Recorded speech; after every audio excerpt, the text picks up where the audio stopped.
There comes a time in almost everyone's life when they look in the mirror and realize they aren't quite the person they were 20 years ago. You get a little heavier, you're not quite as athletic, but hey, 2 decades will take a toll on anyone. The same thing could be said for the Nissan Maxima. 20 years ago, it was the 4-door sports car, lean, athletic, fun to drive. But over the years, it's gotten heavier, it's not quite as much fun to drive. You could even say it's a little pudgy around the middle. The great thing about cars is they can be reinvented, and that's what Nissan's trying to do with the all-new Maxima.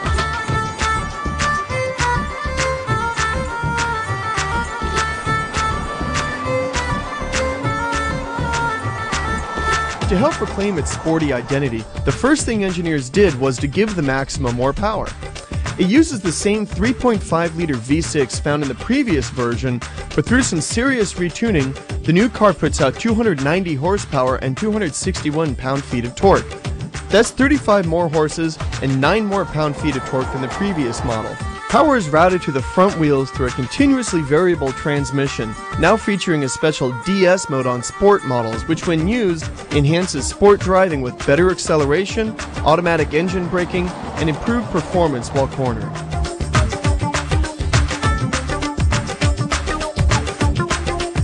Since the Maxima is a sports sedan, Nissan really wanted to communicate that with the styling, and for the most part they did a good job. You have these nice wide fenders that look really muscular, you have a nice low hood line, 18-inch wheels are standard, you can get 19 inches as part of an option package, a broad, aggressive, blunt nose, and then you have these headlights. Now, far and away, this is what people are going to look at when they see the new Maxima.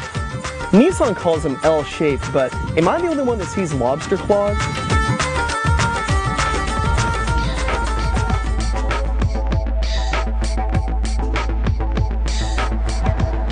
Now the Maxima has the power and it has some interesting styling, but what about just overall performance? Well, there's a couple of things that kind of bother me. Number one is this transmission. The only one you can get is a continuously variable automatic, not exactly an enthusiast's first choice. Now, to their credit, Nissan's given it a manual shift control. You can even get paddles up on the steering wheel, but still, somebody who likes to drive is really going to want a manual transmission, and you can't get it in this car. The second thing is the suspension.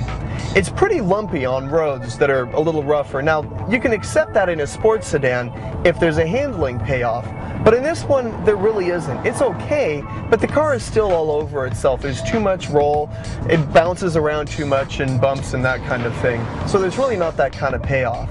Is it a real sports sedan? Well, it's pretty good, but I was really hoping for more.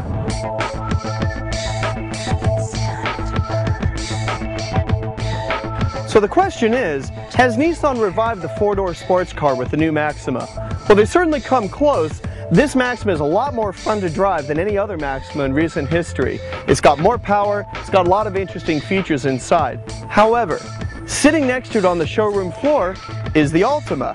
Now the Altima is about the same size, it's a little bit down on power, and it doesn't have all the same bells and whistles, but it's still quite a bit of fun to drive. Our advice, before you sign on the dotted line, just make sure you drive both. For MyRide.com, I'm Keith Buglewitz. We'll see you next time.